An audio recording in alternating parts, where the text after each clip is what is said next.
let y'all hear Jim Jones talk crazy about Cameron and Mason, about everybody. I don't understand where this come from.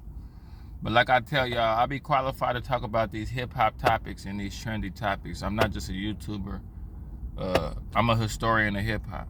I remember when Cameron and Mase first came out.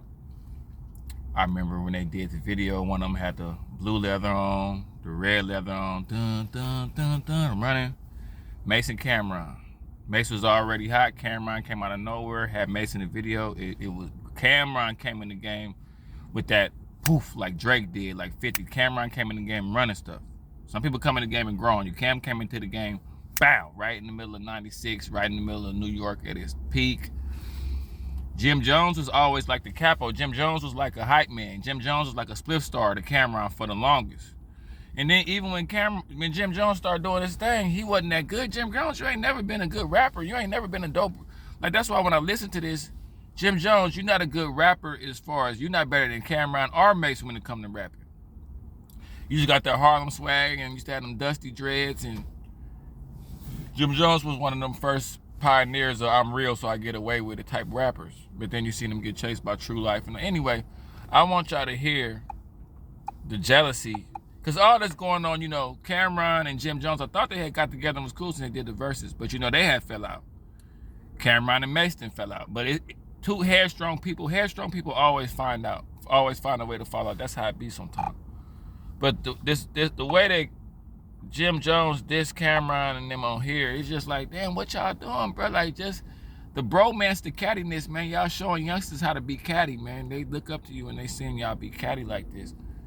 But Jim Jones, you done got ahead of yourself, bro. You're not a doper rapper than Cameron or Mase. You don't dress better than Cameron or Mase. So I understand you a little mad because they together, they on it is what it is, doing their thing, you know. They on top of the world right now. And Jim Jones, I feel like if you was more relevant and going through stuff, you wouldn't have a problem. But usually when people kind of fall off and they kind of at a standstill, they're going to have a problem. They're going to have gripes, kind of like how Dame Dash is. So let's hear what Jim Jones got to say. I was a diplomat wholeheartedly. I wasn't signed to them with nothing. I signed to Koch independently, my own. That was just me. Right. I was my own entity, even though I was a quote-unquote so-called diplomat CEO. But I didn't have any paperwork, and at that point, it just, you know, you would think certain people would take care of you better as a partner than This and Cameron. You got treated. Yeah. How much does that? Man, I don't understand. Like, that's what like I say, bro, I stay out. Jim Jones, you had a whole rap career. We fly high. We don't know about you unless Cameron is there. Cameron put you on, bro. You wouldn't even be nothing without Cameron. I don't care about it. If I was down, maybe I might be swinging in the air like when Ricky died. You heard? The decisions was either go to the street or play your position. Yeah, nigga, you a boss and you help put everything together. This whole started in my grandmother's house. Mase, Cam, Bloodshed, all of that shit started out my grandmother's house. Everybody got signed living with me in my grandmother's house, with me, not with them. They was all living with me. This where the whole nucleus and everything started from right then and there. Get that in, moving forward. That I had a decision to make over childish things that I seen people be doing childish things. I watched Mase, Cam, and everybody around them. Come on, man. Wow. A bitch like all the time. Girl, like, it is like everybody, but I'm realizing, bro, if people can't win, it's an attack on the man, even from the man. It's an attack on men from women, trying to say somebody touched them back in the day. From men, y'all just did the verses, bro. And now you on here saying this and doing this. You could just see the flaw in it. Like, these are the type of niggas that need to have a hard time, bro. That's what be killing me, bro. But instead, they balling, doing their thing, having it their way, bro. But you see what they made out of. Look at what they made out of, bro. Why would you do something like that? There the whole time, but I was Cam's man. You heard? That was Cam. Cam and Mase were so-called best friends, grew up together, and R.I.P. Huddy. Like, I was there for everything. That's one thing that people can't never say, is that I wasn't there for every single thing. What was your problem with Mase? Like, how did that all happen? Because that was Cam, man, like you said. Cam enemies were my enemies. Okay. Anybody Cam didn't like, I didn't like. And I already see how he was handling Cam, so I definitely didn't like him. You dig? And then I seen how much love Cam had for him and how Cam was jumping out the window for Why is you doing all this? with your friend shit and that, like, being overprotective, making sure nothing happened. Like, he was trying his best to make sure that Mase stayed as safe as possible, but Mase had got that money and lost his motherfucker. As he's supposed to, man. You grew up in a kid that doesn't have what most of us had. He was probably more or less fortunate. My thing is, bro, what be making y'all do? What be making dudes do this? Like, what be making you be at the house like, man, I'm about to air out Cameron and Mason them. Like, it's just okay. Like, that's what I realized, bro. Hating is acceptable. See, that's why I know, like, the 90s was the peak time for hip-hop, for everything, because in the 90s, we was like, don't be a hater. Player hater. The word player hater originated in the 90s. Filthy Phil, Richmond, California. It got bigger when Puff Daddy said PhD, player hater's degree. But we have been saying that in the Bay for years before Diddy even said it. That was back in the day where you could steal bass slang and really get away with it. You know what I'm saying? But like, nah, what be going through you niggas' mind when y'all be somewhere and decide to jump off a cliff? I don't be. Didn't have the sneakers, didn't have all that else. So him having the first bit of success out of all of us and really getting to a bag, he just went crazy like most people do. Shit, I had my times where I went crazy, but that bag just be too much. But kudos to them, man. They got a dope show. Who am I to hate on what they got going on, man? I hope they make $1 trillion.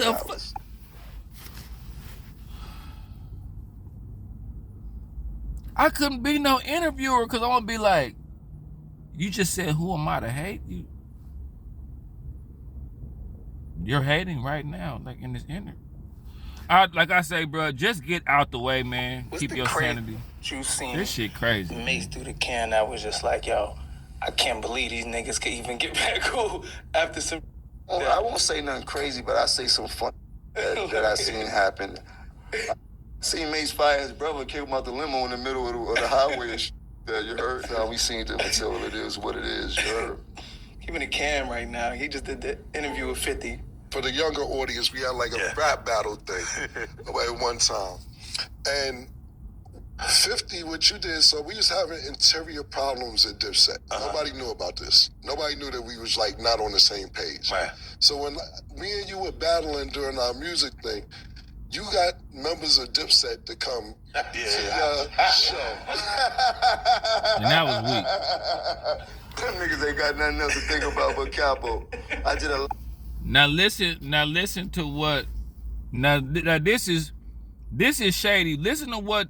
This how you know a hoe ass nigga, cuz. This how you know. And see, stay away from people like this. Listen to what he say his excuse for turning on Cameron was. Listen to this. them niggas and they like, you heard? Both of them. Pause though. Get off my. It's only space on there for baby girl, man. Come on, man. Tugging on my that. Yeah, you never clear and we never hear your side of the story. Listen to Cam this. was like, I thought we could pull it together. Next thing I know, I see Jim performing with That him. nigga ain't think nothing. He could pull nothing together. He couldn't do nothing with me. He couldn't tell me nothing, nigga. I still gotta know, like, how did that work? You performing, like, They called me like, yo, you want to come out and perform at the show? Yeah, I got the hottest record. I'm popping out. And I wish nigga would look at me sideways, think they gonna do anything funny. I'm with all of that. like, this is like, nigga, it's an opportunity. I gotta go. Yeah, I wasn't going there to do nothing genuine at all. Them niggas couldn't even dress. But he had a platform for me to perform on in front of thousands of people in New York. Yeah, I'm taking that. I'm popping out. You just said Cameron can't dress. Okay. So just because 50 had a platform, you popped out. You look like a bitch in front of 50. I'm gonna be honest. Like when you give a nigga a chance to snake their partner and they take it, it's like offering a female some money to cheat on her man. You know what I'm saying? Like 50 don't respect that, bro. 50 didn't respect you. When you popped out, I'm gonna be honest, Jim. To real ones, when you did that, you hurt yourself when you did. To me, that's when you, man, people be turning me off, and I never even realized why I don't fool with people no more. Jim Jones, I was rocking with your whole little movement. When I seen you throw a camera to the bus like that, I still rocked with you, but I was like, okay, as a person, you not cool. You know, people don't care about being solid no more. That's Fashion is all about who you are. Like, it's not everybody be fitting in, and the object is to stand out.